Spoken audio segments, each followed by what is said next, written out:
So, hi everyone, welcome to today's session on problem solving through programming in C. I'm Rupesh Kumar. So, let's wait for a few more minutes so that everyone can join and then we'll start the session.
So, hi everyone, let's start the session. So, anyone please confirm if I'm audible,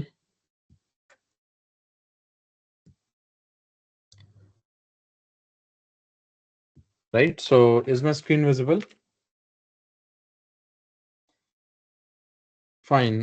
So, this session, so again for this session, the rules are same. I have some practice problems for you guys, and that we will be solving.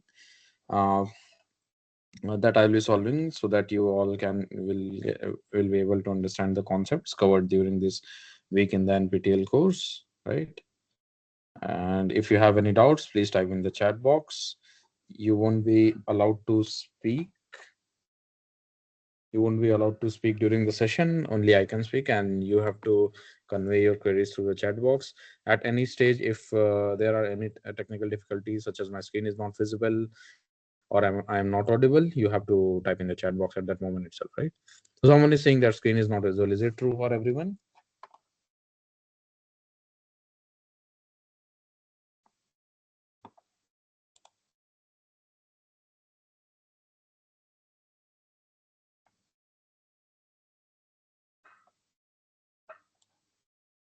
Is it visible now?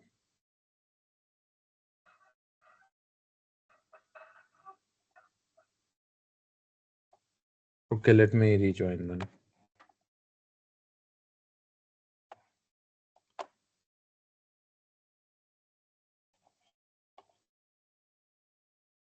Is it visible now?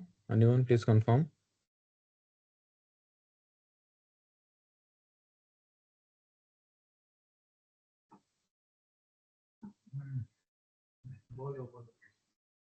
Okay, so it is visible for some people. So others who are not able to see the screen, please make sure your internet is working and maybe join and leave the meeting and join again, right? Fine. So assuming that there are no technical issues on my end, let's start the session. So yeah, so in this week, the topics that were covered are as follows.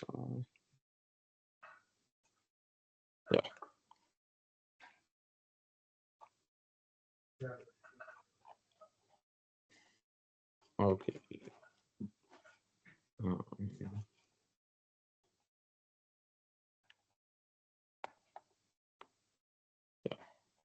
Let me just see. Yeah, so you were taught about the for statement, and then so basically you were taught about loops in C and how to use the for statement, right? So let's first go through some basics. Right. So loops in C. So let's say you have a problem where you want to repeat a set of instructions multiple times in your code. For example, I am giving you a problem of write a C program to print the table of two of any number, right? Of any integer n. The program should accept the integer as input from the user, right? So right, so what would you do? So supposedly I have this variable intn. Let's say I'm declaring ns10 2 for now and ns2 for now. So what I can do, so the program should, the program should print each um, entry in the table in separate lines, right? So for example, if I have to write a table of two, the program should print. So the example output will be like this. The example output should be 2 multiplied by 1 is equals to 2, 2 multiplied by 2 is equals to 4, right? 2 multiplied by 3 is equals to 6, 2 multiplied by 4 is equals to 8, 2 multiplied by 5 is equals to 10, 2 multiplied by 6 is equals to 12, 2 multiplied by 7 is equals to 14, 2 multiplied by 8 equals to 16, 2 multiplied by 9 is equals to 18, and 2 multiplied by 10 is equals to 20, right? So the program should print this, right? Should print the table of 2 in this format. And again, you can see just for just when I am typing these statements in separate lines, it requires me to type the statements again and again for 10 times, right? So only the second so if you observe a single line in this table, you will observe that there is an operator, multiplication operator here, right? That is acting on the operands 2 on the left hand side, and one variable operand on the right hand side. In the first line, the variable is 1, in the second is 2, third one is 3, right? Now you can see this variable 2 multiplied by this is repeated for each line, right? And only the operand on the right hand side varies, right? And according to that, the output of that line changes.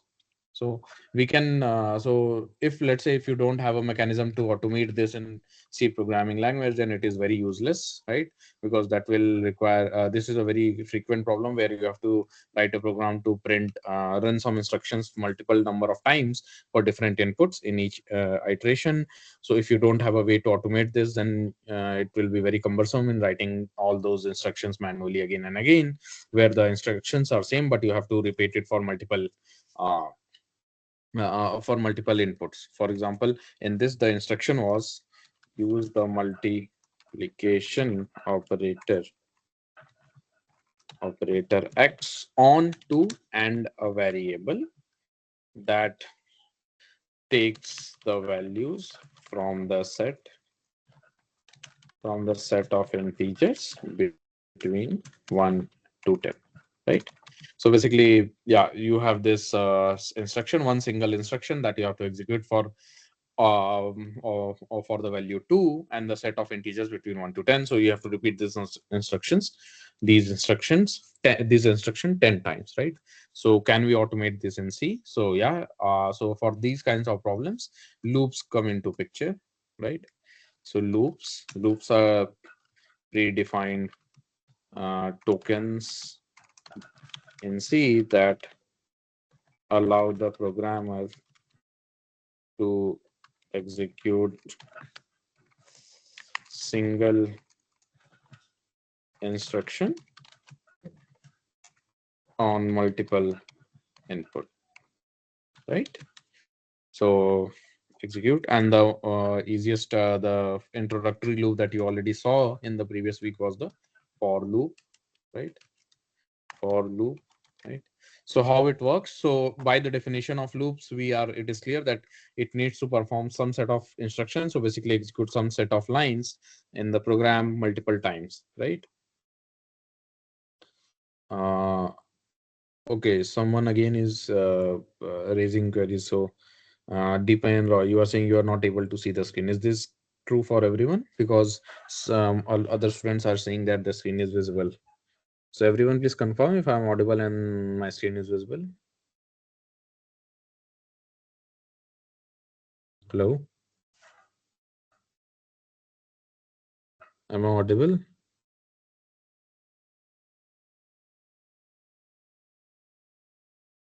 Right. Okay, so screen, it is clear for everyone. So I guess, yeah, Deepan, you are facing the technical issue. Please leave the meeting and join again, so that then the issue might get resolved, right? Or check your internet connectivity. Fine. So yeah, where were I? So I was explaining how to is there a way to execute a single instruction on multiple inputs in the C programming language. So it turns out that yes, there is a way. So these we can use loops, right? So for the first loop that we are going to use is the for loop. The syntax for this is, so how do you write the for loop? The syntax is, you have to use for keyword, right? For, and then you have to use the small bracket to define, to start, to tell the program that we are going to start writing the contents of the for loop. And within the for loop, you have to write you have to use you have to declare three essential code blocks that are required in the for loop. So the first code block is used for declaration, right? Declaration. Then you have to end that code block with the terminator. Then the second code block is condition. Then you end it with the terminator, and the third one is update, right? So this and after the third block, you don't need to put any terminator. You simply need to close the small bracket telling that the for loop, all the inputs to the for loop are defined now. And now inside after the for after writing the for loops syntax, you can simply write whatever instructions that you need to repeat, right? For example, I can write here as printf, this is inside, yeah, this, right, this line is being printed from inside the for loop, right? And the number of times this print statement will print on the std out screen, you will be able to identify how many times the program has run, right? So again, here I have written three words here: declaration, condition, and update. What are these? So basically this is just now, for now it is just plain English. I have not written any syntax that you can use for actually using for loops. So let's replace these meanings like declaration and understand what they are to uh, actual C code, right? Declaration assignment. So in the declaration block, what you can write, you can choose an iterator, right? So you can choose a variable that will be act as a counter, right? So we need a counter here. Why we need a counter? To decide for how many times the loop has to execute the statements, right? So we need a counter. So what does counter do? After each iteration, the loop executes the count. What the counter does? The counter essentially increments the value by one, and we can use the condition on the counter that the value of counter should be at max this to limit the number of times that loop should work. Right. So let's declare a counter here. That belongs to integer data type. Counter has to belong to integer data type, right?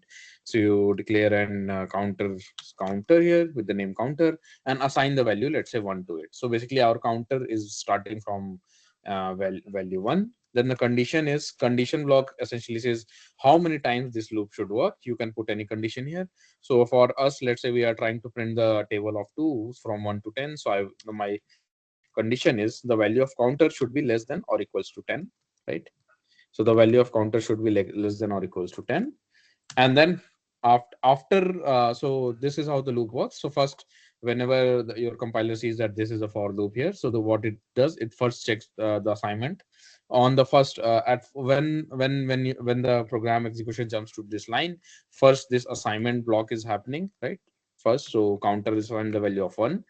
Then what happens? The value of counter is checked. So if is counter less than equals to 10, yeah, it's true. Then whatever is inside the for loop block is executed. And then lastly, the value, the block in the update block is executed. So let's say I am saying counter is equals to counter plus 1. So basically I'm incrementing the counter by 1, right? For after each execution of the blocks present in this for loop, right? So yeah, so let's see. So we have seen how to uh, write what is the syntax for writing the for loop, right? So you have to use three blocks here. First is declaration, assignment slash declaration block, where you assign the counter. Then you write the condition. The condition is the counter value should be less than equals to 10. If it's equal to 11, then you have to break the loop. And then the last one is the update, where you update the value after the block of these statements get executed, right?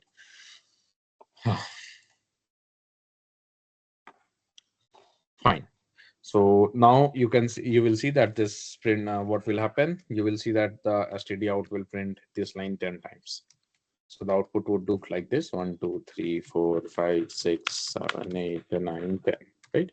So this will be printed on the output screen if you run this loop in a C program. Right? So now we are familiar with the for loop. If you have any doubts, please type in the chat box.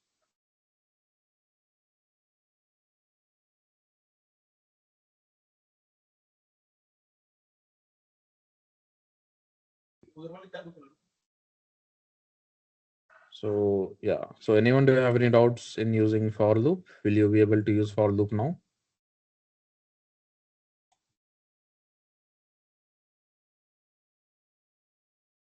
Anyone do you have any doubts?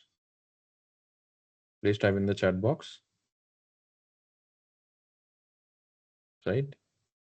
No doubts. Okay, fine. So let's start the session then. Let's start solving the problems. So we will see towards the end of this session, we will also solve this problem where we will use for loop to print the table of two, right? So let's start with very basic problems. Session 5. Okay. Yeah. So the question number 1 is the statement that transfers the control to the beginning of loop is called anyone? Break, continue, go to, or none of the above? Anyone? So let's say if you are executing the block present inside any loop, right? Low for so this is the example is for anti I equals to 0, I is less than 10, I plus plus, and I am executing some blocks here, right? Something is executed here, right? Then what statement would you use to directly jump the control flow from this line to for loop, right? So your answers are correct. Continue statement, right? Continue. So what it does, it essentially ignores anything else, anything, any line before, after the continue statement is ignored, and the control jumps to the beginning of loop, right? Right. So the correct answer is option B.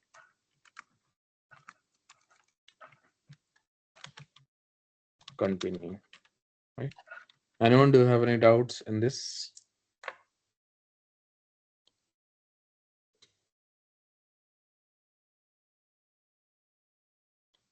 Fine. So let's move on to the next question. Right. So here is a C program, and the question is asking what will be the output of this C program, right?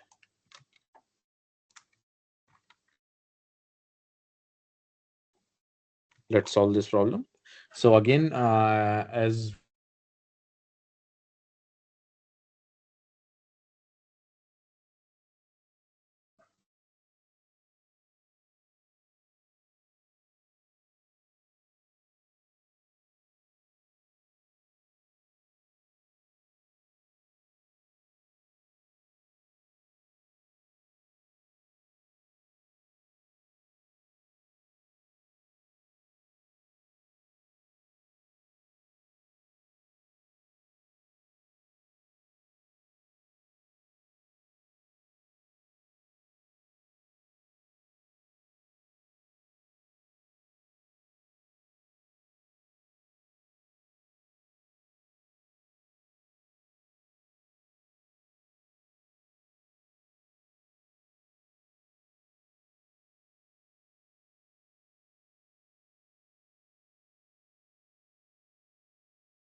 Sorry, I was muted. Oh, sorry.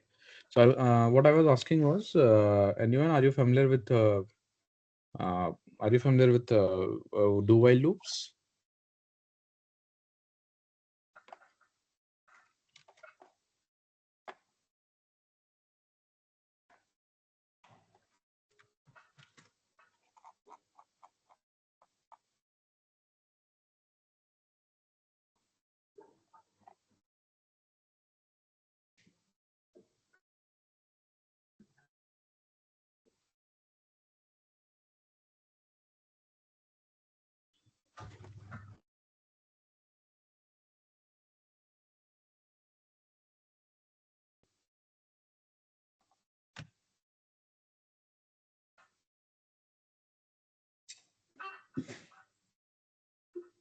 Right. So let's understand a bit about do while loops.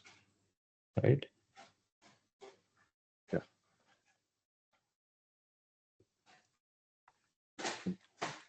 So,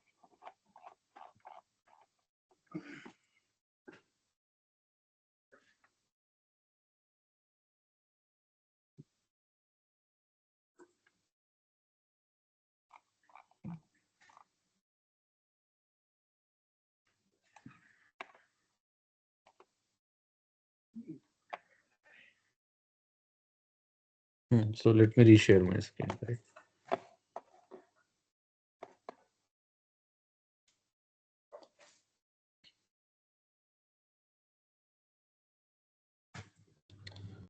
So there is some technical difficulty on my side. I'm resharing my screen. Right.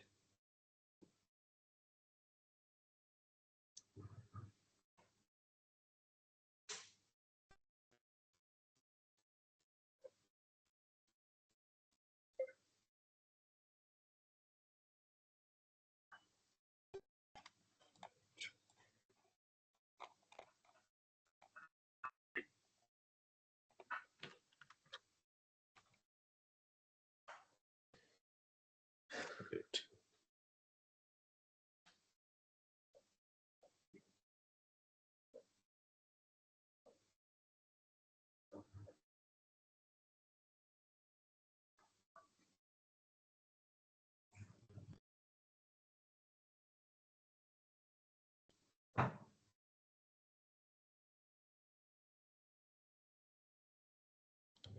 Right.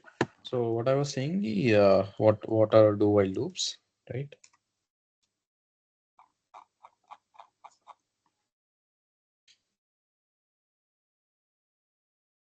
Right. So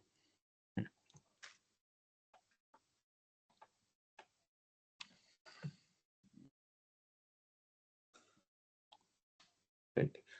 So basically, do while loops work like this.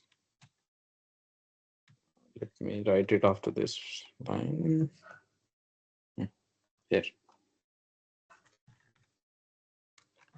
do while loops, right? Again, it is a standard loop that is used to execute multiple lines, right? A single code line multiple times. The syntax is do, and then you write use these curly brackets to define the segment of code that you want to get repeated, right? And then while some condition, right? Condition, while condition. So what it does, it repeats the set of lines written inside the block until the condition is true. So what is the difference between do while and for loop? So again, in for, if you remember for loop, the syntax was for, then you initialize, then you have condition here, and then you update here, right? So the difference between for loop and do while loop is, apart from the syntax, is you can see the condition is checked first before jumping into the code block, right? So condition is checked first. So what does this mean? This means, so let's say if you, how the program was executed. So let's say this was a line, right? This was a line before line before the code execution, right? Now what you are saying, what we are doing, we are now the control jumps to this line, which says for, right? At this line, what happens? When the control is jumping from previous line to this line, this initialization happens, right? This happens once, right? So whatever you write here gets executed, and then the condition is checked, right? Then you check the condition, check condition, right? What is this? Yeah. Check condition, and if true, jump to the code block, right? Code block. What does this mean? This means initially when you jump from previous line execution line to the for loop, do some initialization, right? And then check the condition. If the condition is true, you go from here, from condition you jump to the code block, right? Execute whatever is inside the code block, and then what happens? Then you jump back to the update statement. Here you update the code. Now after updating the code,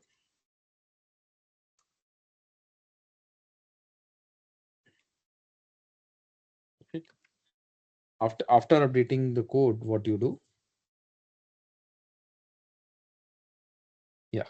So after you update the code, what you do? You jump back to the condition statement. Then you go back and check the condition. If the condition is true, then again execute the whatever is present inside the loop. If the condition is false, then you exit, right? If the condition is false, so you check condition is true or not. So let me make it more clear here. So let me write here, right, on the right hand side. So the condition is like this. So you are executing something, right? Line, let's say 1, then there was line 2, and after line 2 the loop starts. So in line 1, some block, some code here, right? And after that you have this for loop starts here. For you declare something, right? So let me declare int x equals to 1, right? And then you have condition x is less than 10, and then you have update x plus plus, right? And then you have some block of code inside the program, right? So what happens? So when you jump from previous line 1 to line 2, first this statement happens once. So x, the variable x, value of 1 is assigned to the variable x, right, in the memory. So let's say this is your main memory, right? Inside the memory, the variable x is assigned a value of 1, right?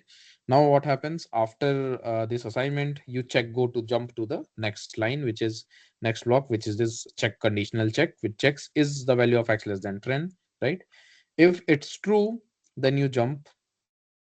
If the condition is true, you jump to the code block and execute whatever is present inside the code block, right? If it's false, if the condition is false, if the condition is false, you jump, exit the loop, and you continue to the line, let's say 10 here. So after the loop, line 10 here, the control jumps to line 10 here, right? So if the condition is true, you do something, whatever is present in the for loop code, right? After executing these lines, you jump back to this update line, right, which updates the value from x plus 1 to 2, right? So x becomes 2 here. From here, you again check if x is less than 10. So yeah, 2 is less than 10. If it is true, so again execute this, and then update the value of x to 3, 4, 5 up to 9. When the value of x becomes 9 here, after this operation, you check is 9 less than 10. It's true. Again, you execute once more, and now the value of x becomes 10 here, right? After the value of x becomes 10 here, what you do? You see that the condition is false, so you directly jump to the next line, line number 10 here, and whatever the program was going to execute, you execute after this, right? So this is how for loop worked. So one interesting thing, one important thing to observe here is it is entry controlled, right? So as soon as you assign the value, you check the condition first and then only start the execution. So let's say if my condition here was, let's say I put my condition as x is less than 1, right? if I put the condition x is less than 1, so not even a single line of code will be executed in the for loop, right? So directly the code control will jump to the line 10 if the condition was this. So this is what is happening in for loop. It is an entry control loop, so the conditions are checked during the entry, right? Now there is another loop in C, another loop construct in C that is that can be used, which is known as the do while loop, right? So how it looks like? So the syntax of do while loop looks like this, right? So let's expand this here. So we have the, let's say you had some line 1, right? Then from line 2 onwards your do while loop starts. So you have written 2, right? And then something inside the do block, and then while some condition here, right? Some condition here, right? Now let's say this is your line 10 here, right? So this was line 9, and you have some 7 lines of code between line 2 and line 9, right? So now let's say I have in the line 1 of my code, I have declared int x equals to 1, right? Now let's say I jump to line number 2. So what happens? There is a do statement which tells that execute whatever is occurring within the block for this do statement, right? So it jumps to line number 3 here,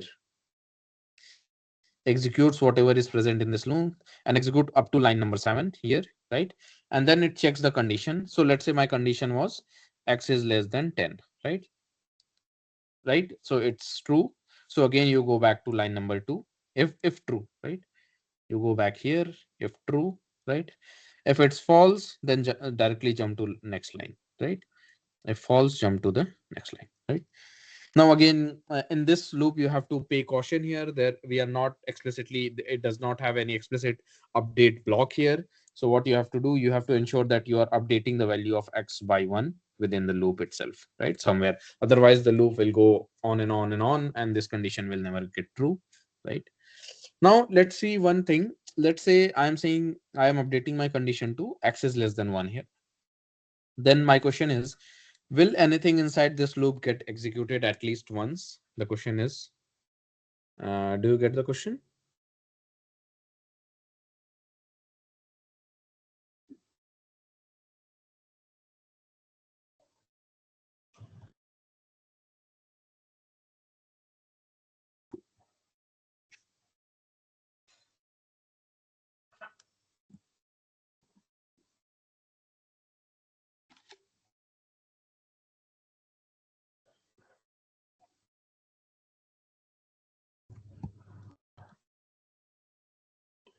Okay.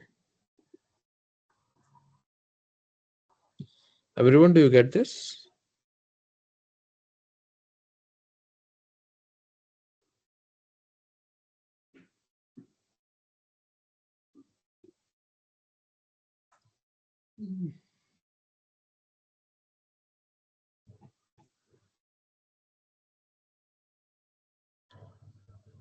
Right. Again, so my question is, so as we saw what do while loop does, it, so let's say if you are at line 1,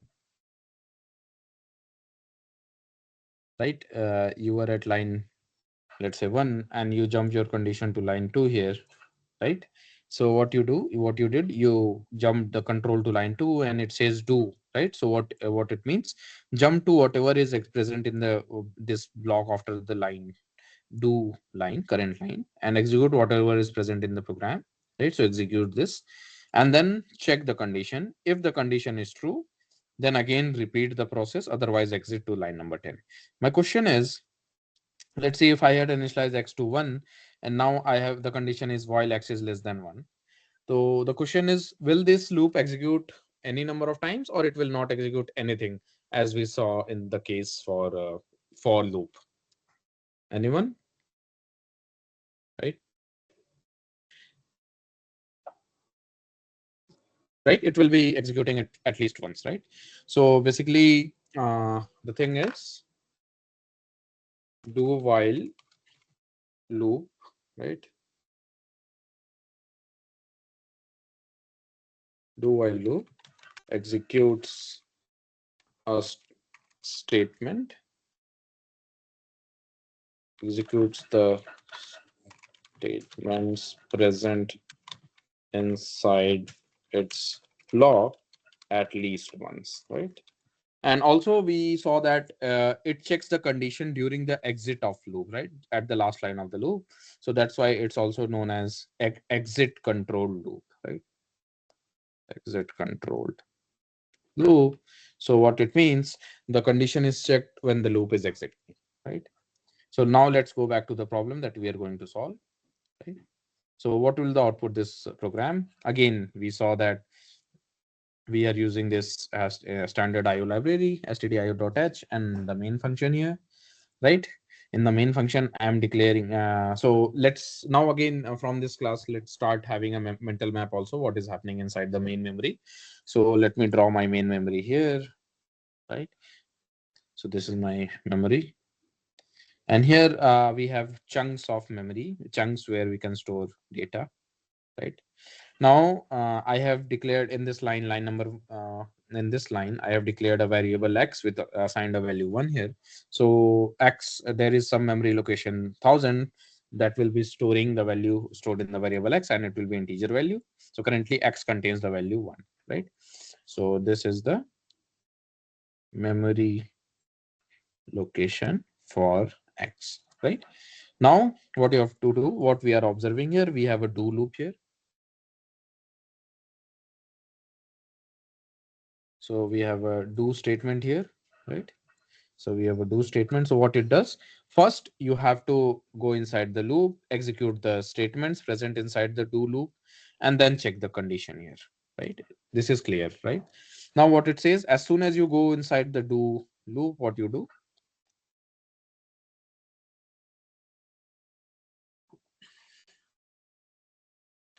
so as soon as you jump inside the do loop, what you do, uh, you do whatever is present inside the loop, and then check the condition, right?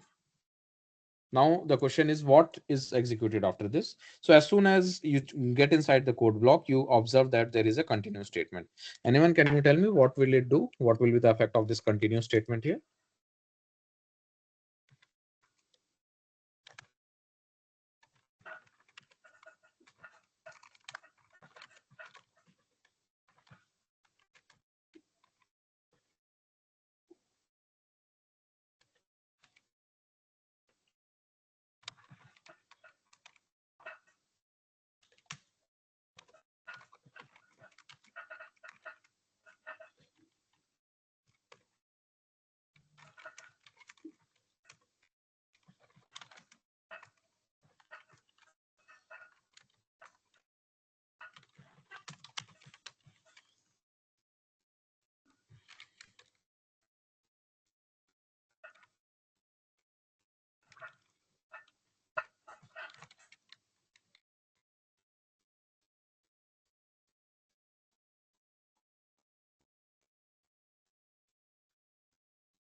Right, everyone?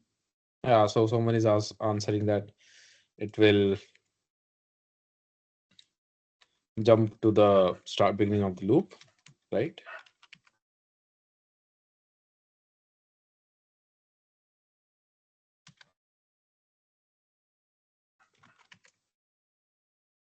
Right.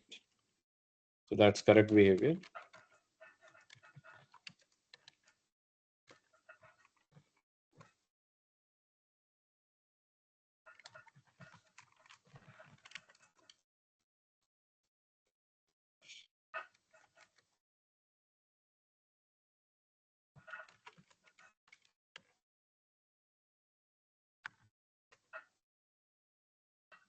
Right.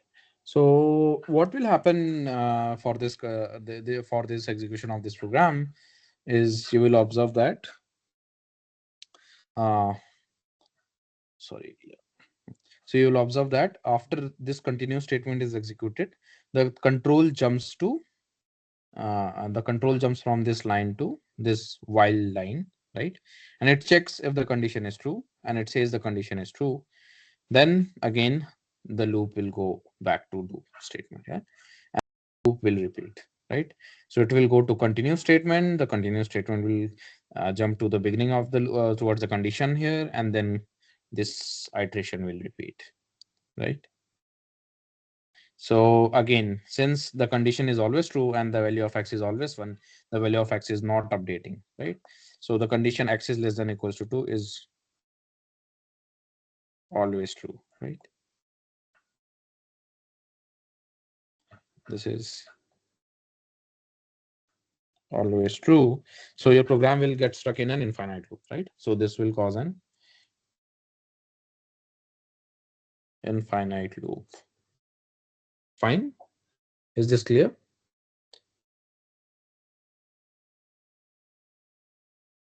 So yeah, the continue statement will not allow the update for of value variable x. That will never cause the condition to break. That's why the code will keep executing up to infinity, right? It will never stop. Is this answer clear, everyone? Is this problem clear?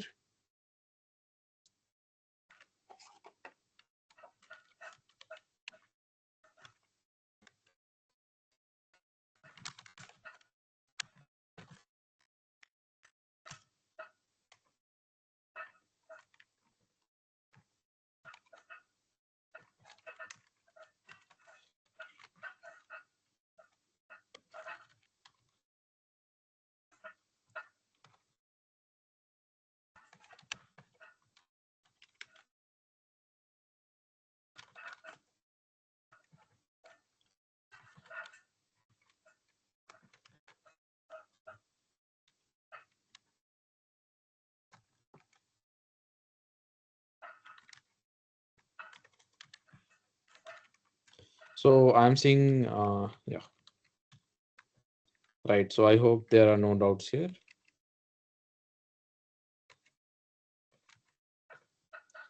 Right. So can we proceed to the next problem?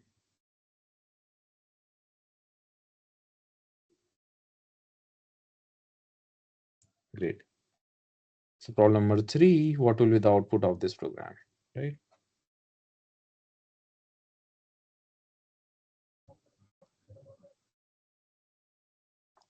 So one important thing to note here is where this continue program jumps, right?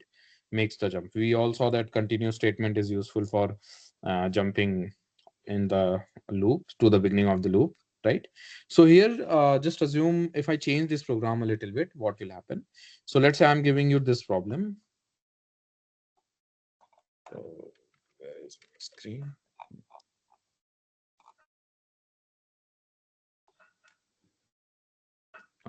If I give you this program here.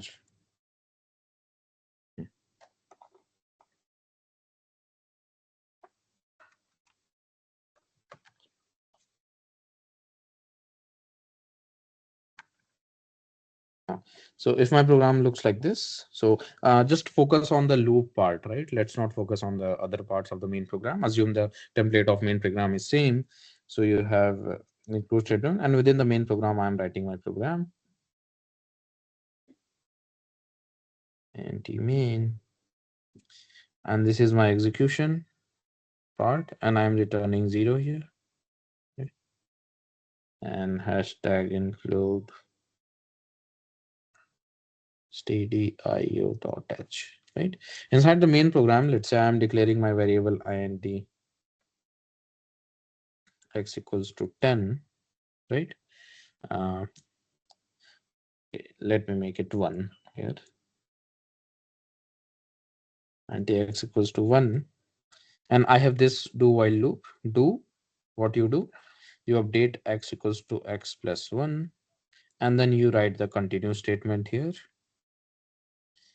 And then you have this condition check here. While x is less than 10. Right? Anyone, can you tell me what will this program output? My question is, if I have this program, so can you tell me what will be the output, given that we are using the do while loop? Okay, yeah. So let me add a print statement also here. So yeah, you're right. There will be no output here. So let me add a print statement here.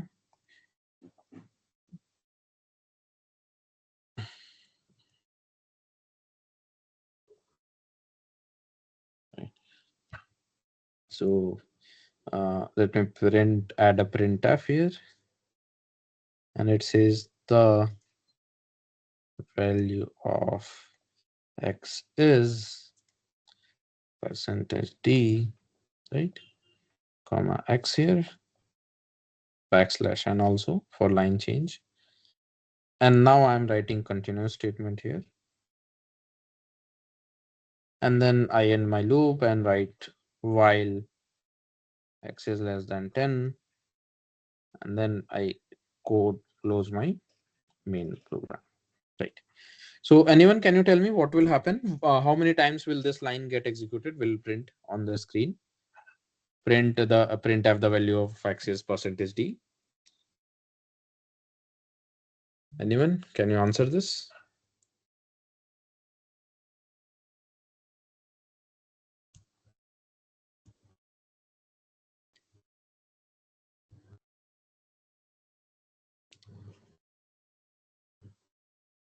Right. So you're right. It will print the value from 2 to 9. Right. So why it will not go on infinitely due to continuous statement? So if the rule for continuous statement is it jumps to the loop to the beginning of the loop, right? For loop, it jumps to the condition part. For the while loop, it jumps to the this condition check here, right? So this continue essentially jumps to this part, right? This condition part, and after that the loop begins again. So this continue does not jump to the do part here, right? So this is not what happens. This continue always jumps to the while condition check part. So this continue statement in the loop always jumps to the condition check part, right? You have to pay attention to this.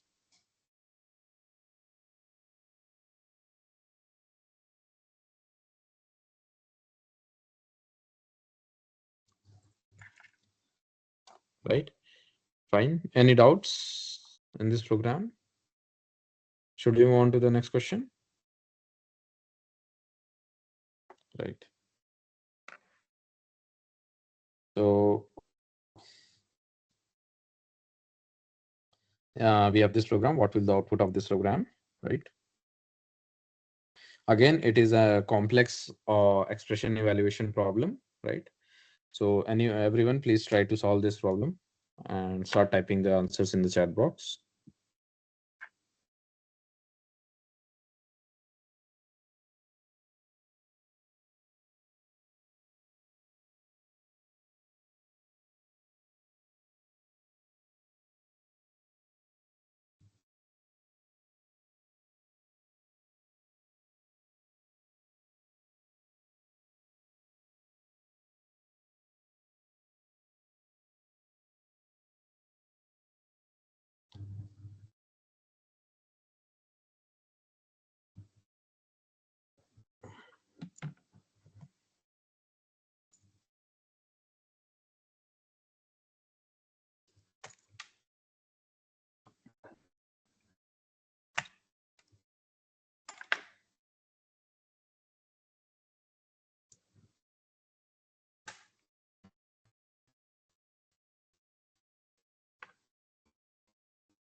So someone is asking, this question was done in the last class.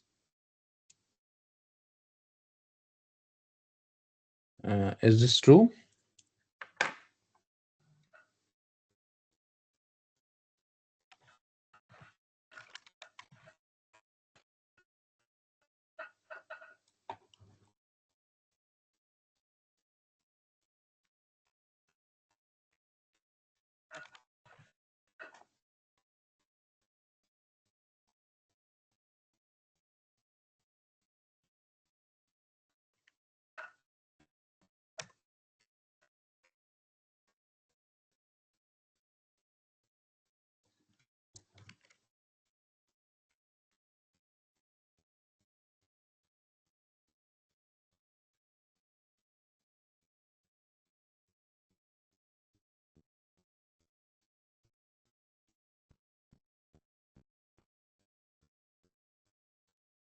Okay, fine. So let me simply solve this for you guys, right? Again, for this problem, what we need to find, we need to use the C or operator precedence table, right?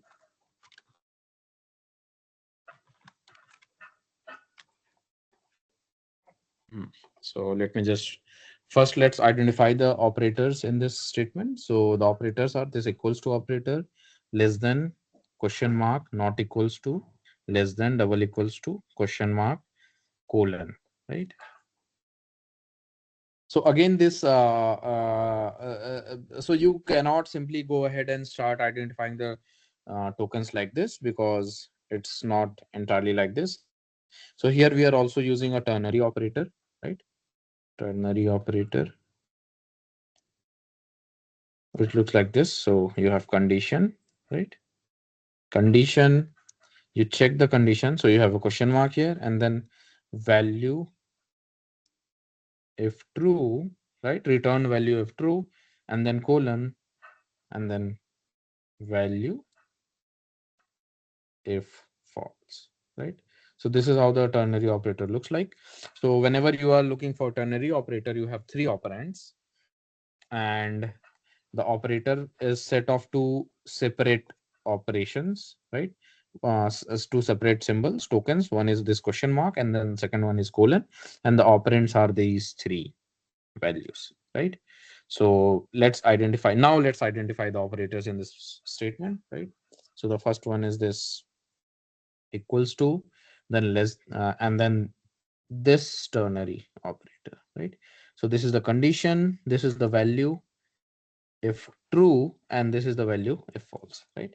So we can write this statement as follows. So the condition for this ternary is, the condition is 4 is less than 8, and the value if true is 5 not equals to 1, less than 5 equals to 0, right?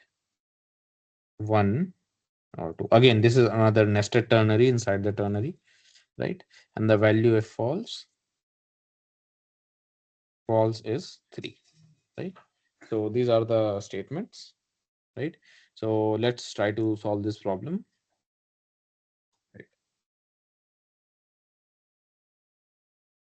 So the so again, uh, um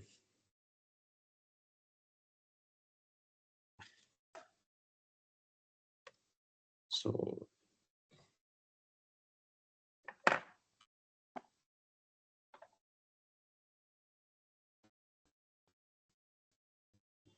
right. So what is the condition for this ternary operator? Let's see. So the condition for ternary operator is 4 less than 8. So this is true, right? This is true. So the value of x will be the value that is obtained after executing this statement, right? So let's go to this statement here. So it says 5 is not equals to 1, less than 5, double equals to 0, right? If this is true, then 1 else 2, right? Now again, the operator precedence table says So again, in on this, this is the condition block for us, and in this condition block we have uh, three conditional statements here, right? So the three relations. So first it check. First you evaluate this. According to operator precedence, you first evaluate this, right? And then not equals to, and then double equals to. How? So basically this relation operator has the higher precedence among these three, and not equals to and double equals to have same operator precedent but left associativity. So whatever operator comes to on the left will be evaluated first, right? So first you have to solve for this statement here. 1 is less than 5, right? So this is true, right? This is true, so it returns integer boolean true, which is integrally it is 1, right? Now statement you have 5 is not equals to 1, which is equals to 0, right? So now again the second operator precedence tells you have to solve for this not equals to operator here. So it says 5 is not equals to 1, which is true, so it returns true, which is 1, right? Now finally you execute this final check, which says 1 equals to 0, which is false, right? So it returns false, so this condition is false, right? So this entire condition is false, thus the value that will be returned is 2, right? Return 2, right? So the value, correct answer will be option B. 2 is the value assigned to the variable x. So it is essentially printing the value of variable x here, and now we saw that the value assigned to the variable x is 2, so the answer is 2 here, right? Anyone, do you have any doubts in this problem?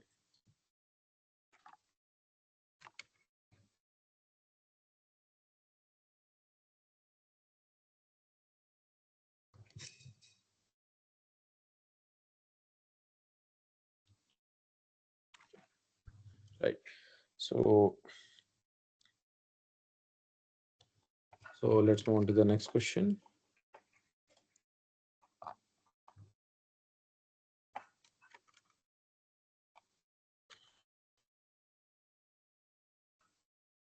So the following program is used to find the reverse of a number using C in the C programming language. Find the machine condition inside the while statement stated as x-axis, right? Right. So let's first understand the logic behind this and then solve the problem. Right.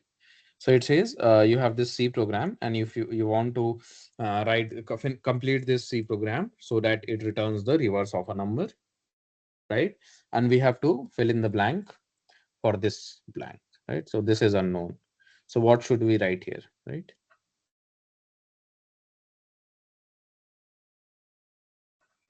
We write here, right? So let's try to solve this problem. So yeah, first of all, we need to understand the concept here, how to use C programming language to reverse number, right? And then we can solve this problem, right? So let's say if I give you an integer 1, 2, 3, 4, right? And then if the input is this,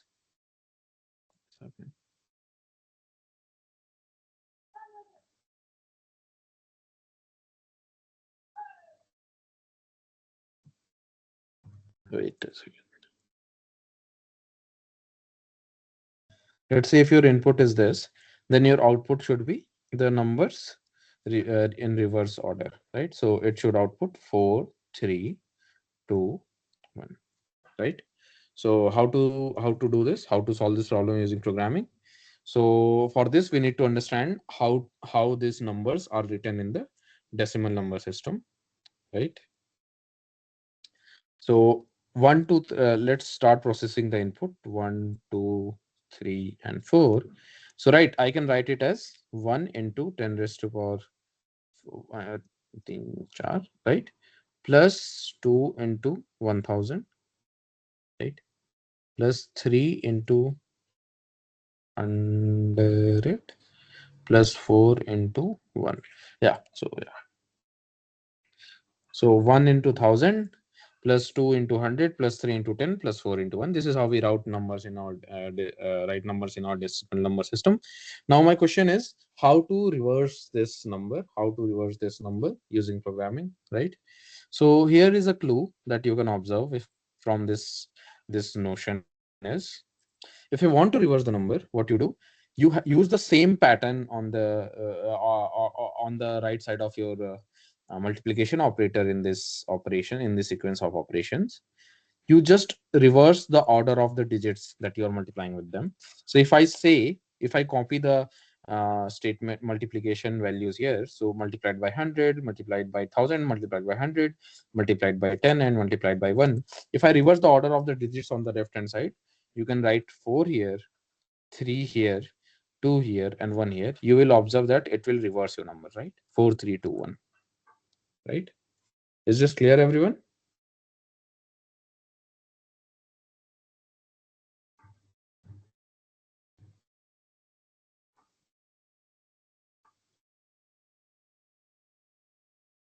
Right?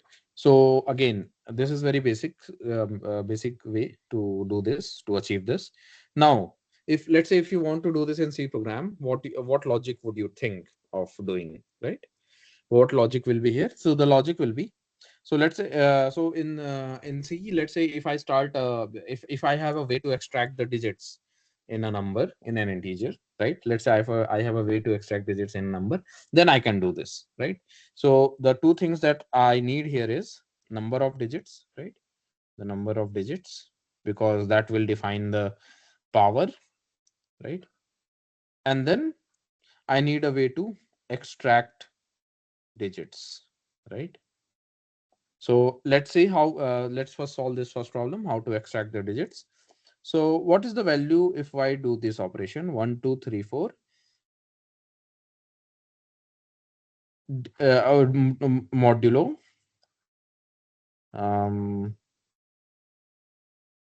say 10. Anyone? What is the value? 1, 2, 3, 4 modulo 10. So if I write this operation, what it means is basically it says 1, 2, 3 multiplied by 10 plus 4 is equals to 1, 2, 3, 4, right? Now so now this is the quotient of this product, right? Quotient, and this will be the remainder, right? When you divide 1, 2, 3, 4 by 10, and this modulo operator essentially returns this remainder 4, right? So given any digit, any integer number, we can extract the last digit by using the modulo operation by the digit 10, right? For decimal, right? Now what happens if I divide 1, 2, 3, 4 by 10? Integer division gives you the quotient, which will be 1, 2, 3, right? So we have obtained a way to extract the last digit from an integer in C, right? So you can use the modulo operator here. You can use the modulo operator here, and you can use the division operator to obtain the remaining digits uh, in the uh, in the number, right?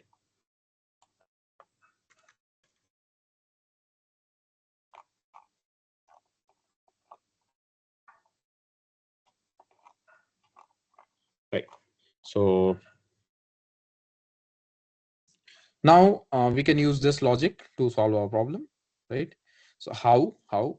So first thing we needed the last digit, right? So we are able to get 4 here. And the second thing, we need the number of digits, right? So the number of digits can be obtained by simply recursively dividing the number by 10, right? So I divide 1, 2, 3, 4 by 10, I get 1, 2, 3, right? Again, I divide 1, 2, 3 by 10, I get 12. I divide 12 by 10, I get 1, and I divide 1 by 10, I get 0, right? So what is the condition? What is the check here to get the number of digits? The check is You keep dividing the integer value by 10. So yeah, this condition, right? You keep dividing the number value by 10, and you will keep getting the truncated part of the number, right? And the number of iterations it requires to reach 0 will be the number of digits in the number, right? So for example, for 4-digit number 1 2 3 4, you needed 4 operations here, right? 4 divisions. So 4 divisions here, right, to reach 0. So this gives you the number of digits. Now what you can do, you can start taking the most least significant value from the number. So 1 so again, so you have 1 2 3 4. Now I have defined the number of digits. Number of digits is 4 here. So now what I can do, I can take the last digit, multiply it with 10 raised to power 4 minus 1, plus second last digit 3 raised to the power into 10 raised to power 4 minus 2, plus the third last digit 2 into 10 raised to power 4 minus 3, plus 1 into 10 raised to power 4 minus 4, right? This will give you the 4 3 2 1, the reverse digit, right? So the step 1 is get the number of digits. Step 2 is use the multiplication and by raising the power, taking the powers of 10, right? Right. Now this is the most naive way to achieve this. You can skip this part. You can skip the part where you are trying to find the number of digits by observing a simple pattern here. The pattern would be, so let's say if you have the number 1 2 3 4, what you can do is you can extract the last digit, and then when you and then check the value of the number after dividing by 10. So 1 2 3 4 divided by 10 will give you 1 2 3. If the value is non-zero, what you do, you take the value 4, the last digit that you got, multiply it by 10, and then add the remainder of the remaining number 1 2 3 modulo 10, which is the 3, right? Again, you divide it by 10, you get 12. Now the remainder on division by 10 will be 2. So you multiply this entire term with 10 and add 2 here and divide the number by 10, you get 1. And then for this entire term, you multiply it by 10 and add 1 here at last. So you will see it will become 4 into 10 raised to power 3. So it gives you 4 into 10 raised to power 3 plus 3 into 10 raised to power 2 plus 2 into 10 raised to power 1 plus 1, right? So it reverses the number. So in this doing the operations in this way, I have removed this entire process of finding the number of digits in the number, right? So this is a trick that you can use. So now we will use this trick to write the C program. Now since I have explained all the steps in achieving the reverse of a number, my question to you guys is, can you solve this problem? Can you fill in the blank for this while statement here, right? So now you know the steps to reverse a integer number, right? Integer number in C, mathematically, so positive integers. So my question is, can you write this main program? Can you reverse the integer value? So can you replace this xxxx line here? Everyone, please write in the chat box, right?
Right. So I can see a few answers from you guys.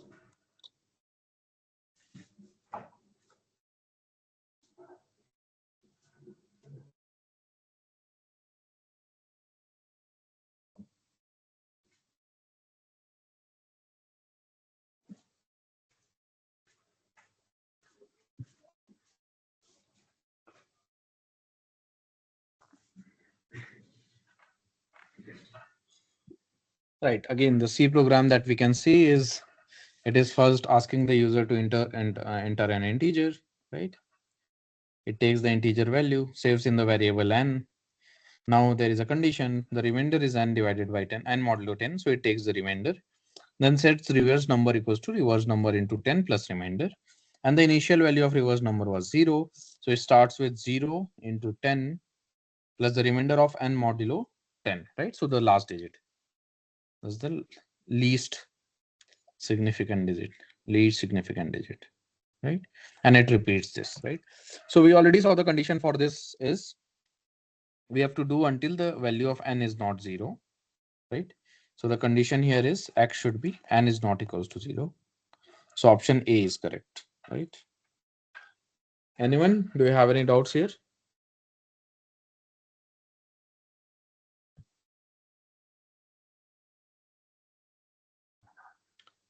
Anyone, do you have any doubts here?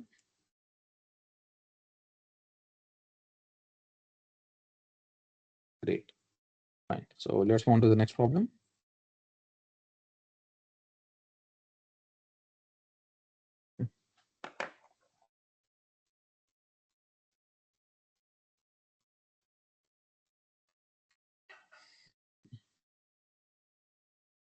So, right. So let's now solve some basic. So this was all for now for understanding the basic solving the predefined questions that I had. Now we'll be solving some programming problems where I'll be writing the actual C programs to solve some problems, right?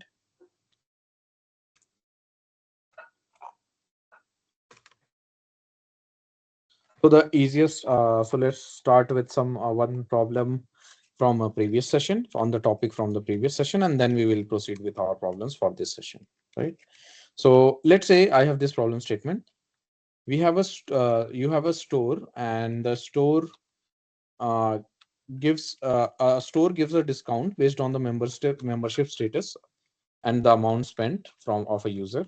Members who spend over rupees 100 gets a 10% discount, and non-members spending over rupees 150 gets a 5% discount, right? And in all other cases no one gets a discount, right? So basically so the program so the shopkeeper maintains a list of members, right?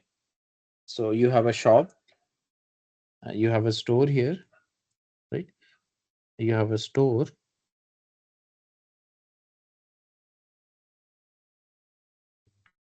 that has a database, right? Database of members, right?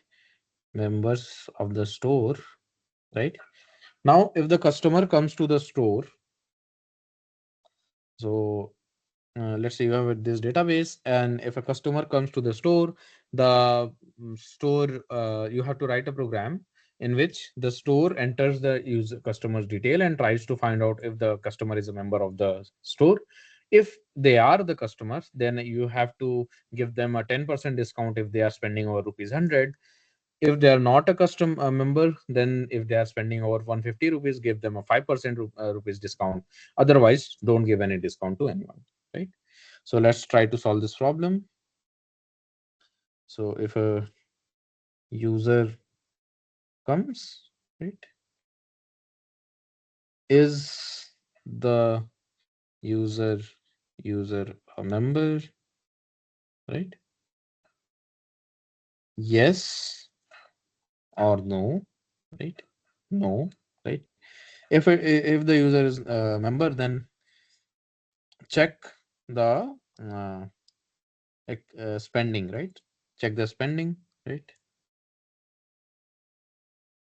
Spending, right? Is spending greater than 100, right? If yes, then cost is equals to cost into 0.90, right? If the user is the user a member? No, the user is not member, right? Now what you do, you check spending.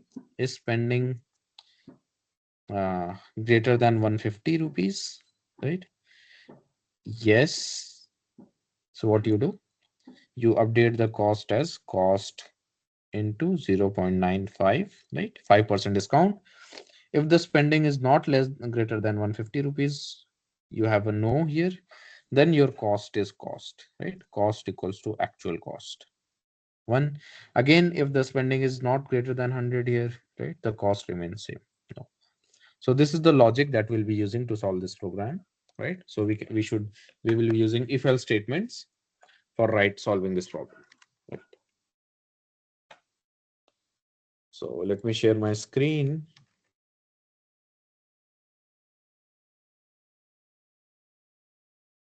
Right.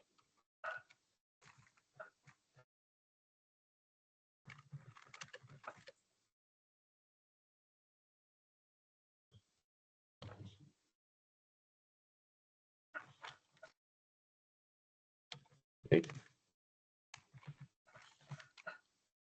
Let me create a file name shop.c. Right. Let's start by including the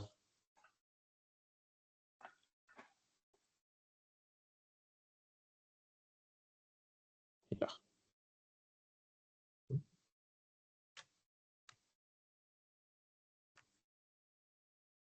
Right. Let me include the standard here library so that I can do IO. Right. Let me declare my main function. And is the return type. Then I have the name function is main, and I return 0. Right. Within the main function, I have to write a program. So right. So let's say I create right. Let's say I decide if the user is a member or not. Right. So so let the shopkeeper himself or herself enter the membership status. Right. Membership status that will be stored in the boolean, right? uh, let's use 0 and 1. So int member, right? So 0 means not a member, 1 means member, right? Now let me take input the expenditure, right? Expenditure, right? So let's use a floating point value here. So float cost, right? Now I can start my program. So first I will tell the shopkeeper to enter the membership status, right? Uh, and 0 means not a member. Let's format it. So 0 means not a member. And 1 means member, right? Right. So I have prompted the shopkeeper to enter the membership status 0 or 1. Now I will use the scanf statement to take the input for the membership, right? And we use the formatted string, and you will use the integer format specifier %d here. Take the input into the format membership variable, right? Right. Member variable, right?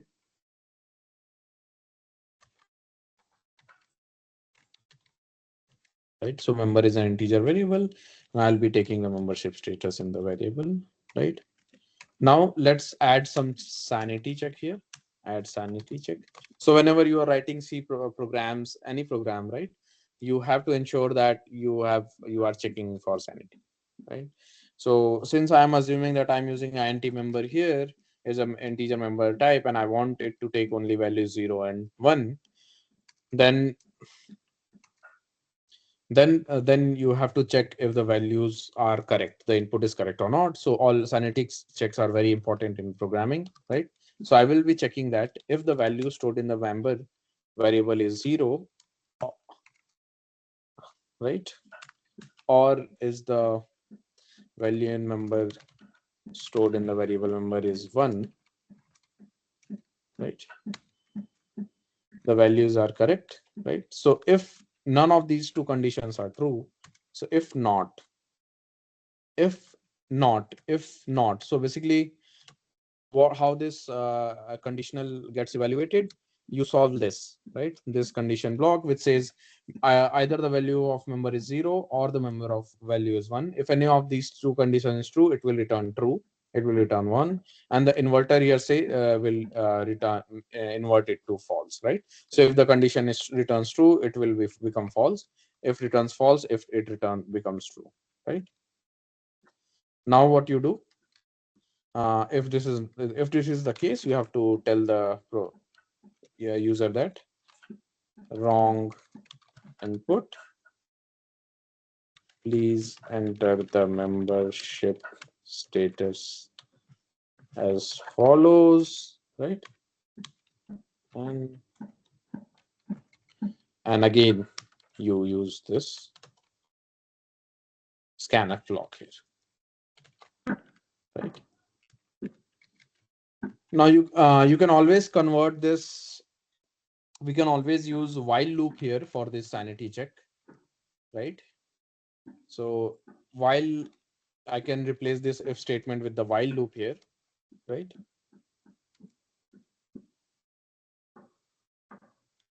Right, and keep checking if this is true or not until unless the user gives the correct input, it will keep repeating, right? Now if I have determined this, I can define my program if member equals to 1. So if the user is a member, right, else, so this means the user is not a member, right? So if the user is member, right, you can do this. So now here we have not taken input the cost here, so let's take cost also, right? Right, so let's use cost here. So again you print the statement, enter the expenditure amount in rupees, right? And then you use the scanf statement, right? You pass the formatted string percentage f here, right, and store the value in the variable cost here, right? Pass the address to the variable cost here, right? Now you have taken in the input as a floating value.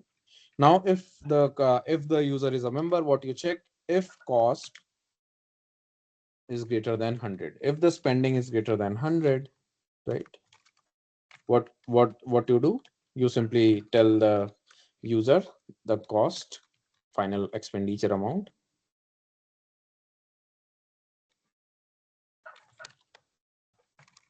the cost is, right, percentage half here, and the cost would be 0.9 into cost here, right? You can always do arithmetic operations also here, right?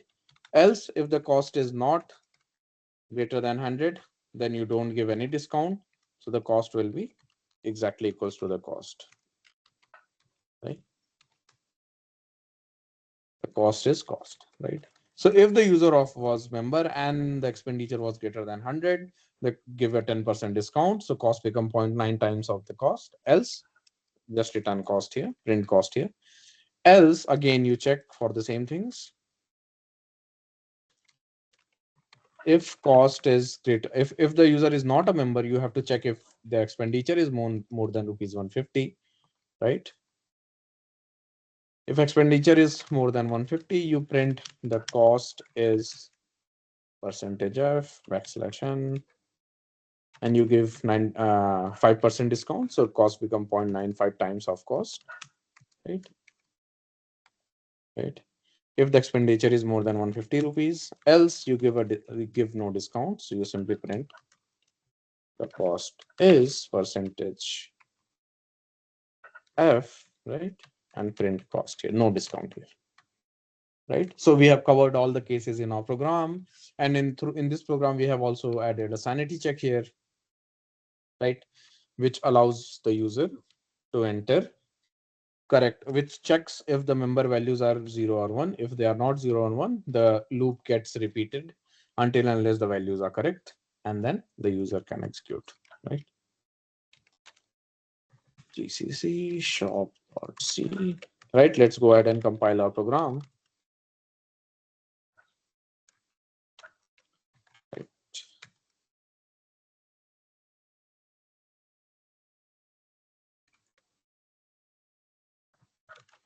So now we can see we have our file shop.c here, and we can go ahead and compile using GCC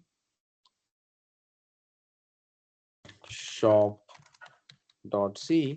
And if you create a file a.out, we can simply run a.out here, right? So now you can see the program is prompting the user to enter the membership status, right? Right. So let me first try with a random value which is not correct. So let me put 3 here, right? So you can see the program outputs the wrong input. Please enter the membership status as follows. Enter the membership status 0 for not a member and 1 for a member. So you can see our sanity check is working at least, right? Now what we can do, we can enter 0 here to tell that uh, the user is not a member, right? So now I can write the expenditure amount as 120 rupees, right? So you can see it prints the cost is rupees 120. So there is no discount applied here. Let me fix the typo in my program, right? So the spelling of expenditure is wrong, right?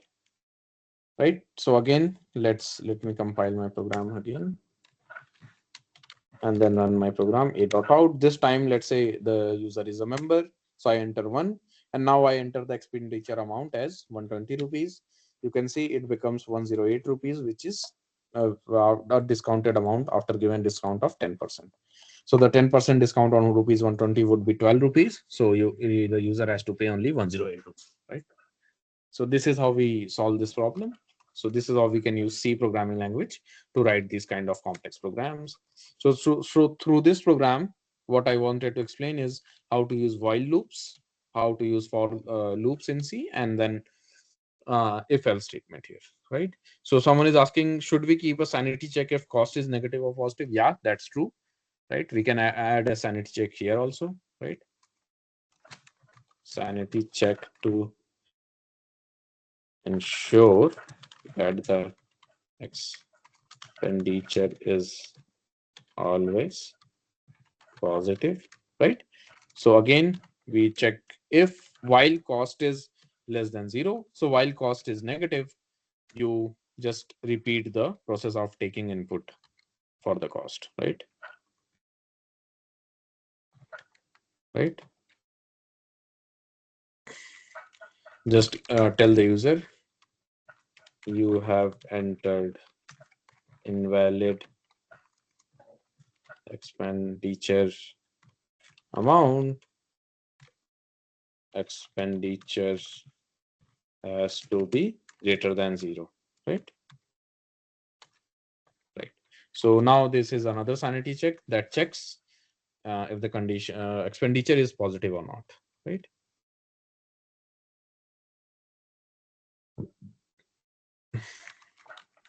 So now again,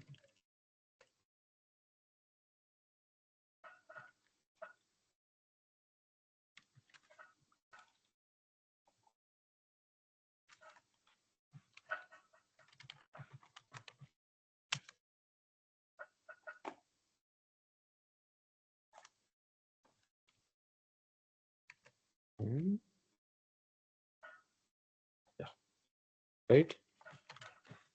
So let's go ahead and again compile our program gcc shop.c. Let's run my program. So let's say I'm saying the user is a member, but the user has expended minus 100.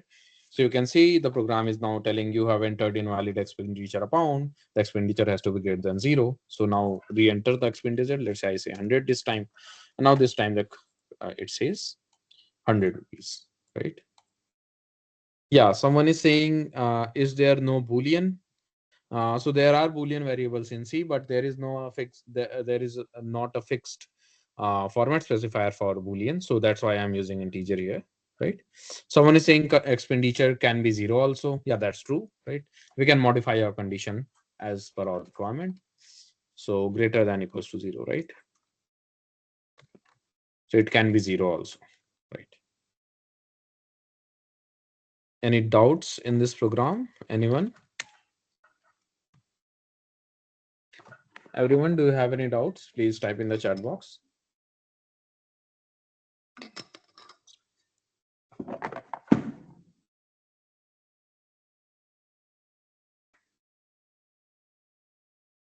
So now 15 minutes are remaining. So let's use these minutes for solving your problems, right?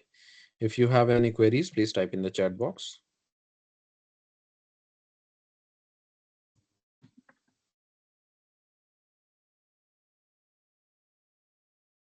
Well, what you're saying? You're saying, Acha, you're saying why we are writing this in a separate code.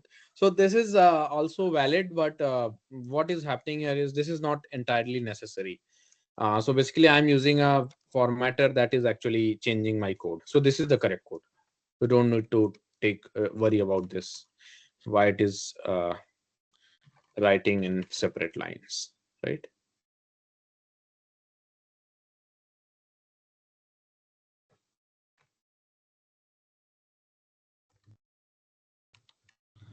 So this is also valid. This is valid. There is no reason to write in a separate line. You want it just for clarity.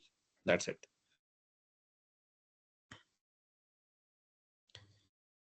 Anyone, do you have any doubts? Please type in the chat box, or we can end the session. If you have any doubts, please type in the chat box.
Sorry, I was muted. Yeah.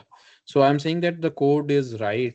Someone has written a code for printing a table of two, whatever, or table of number n. Right. Second one, someone is asking why we are using float for cost. So basically, cost is a real value, right? It holds a real value. Basically, it can have, you can spend zero point 0.5 rupees also. You can spend 100.5 rupees also, right? So you cannot use an integer for. You should not use integer values, variables for storing cost, though you can, but cost is usually a floating value, so it's usually a real number that can be stored using floating point values only. So that's why I'm using float here. So if you have any doubts, just type in the chat box, right?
Yeah, right. Someone is also saying if you multiply with zero point 0.9 or 0.95, there is a chance to get floater. That's true because whenever you are dealing with discounts, you are doing maths in real numbers, not in integers, right?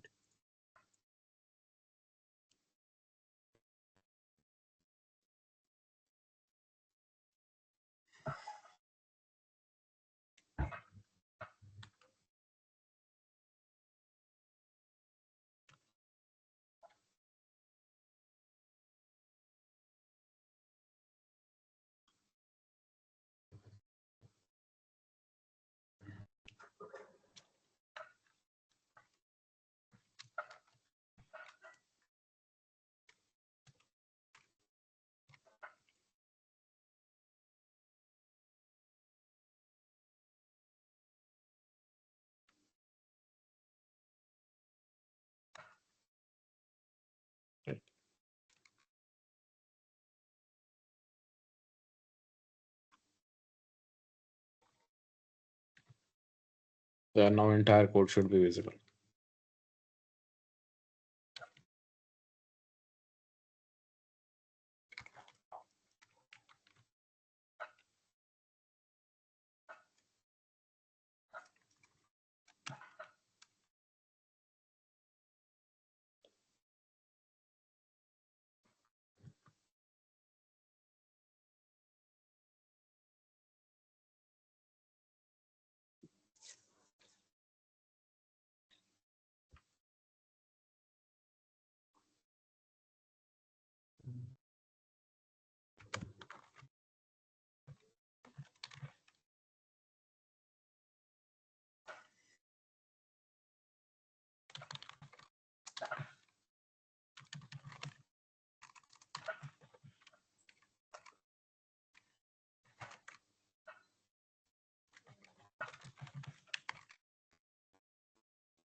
Yeah, so we have already used float cost here, right?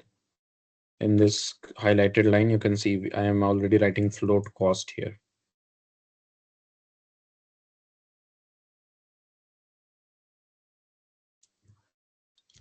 Yeah, you can move this line anywhere above this line. So you have to declare the variable before using it. So it can be anywhere. Just ensure that it's not declared after it has been used. Yeah.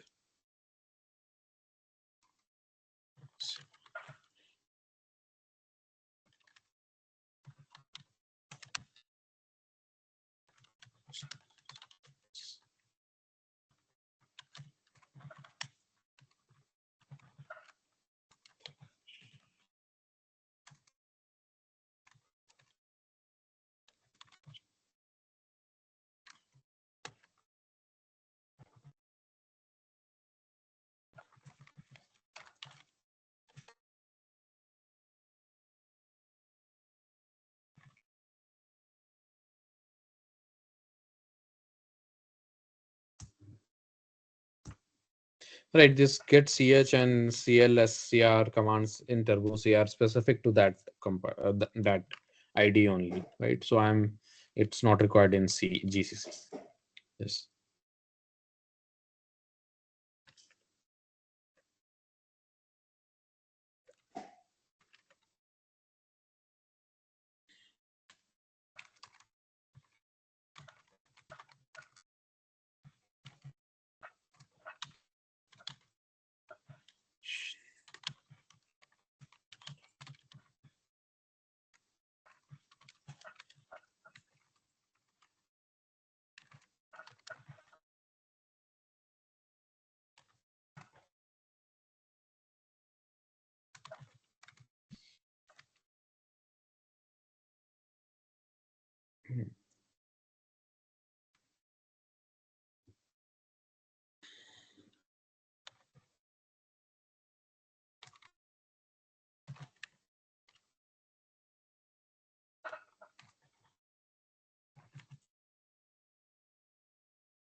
So it's so every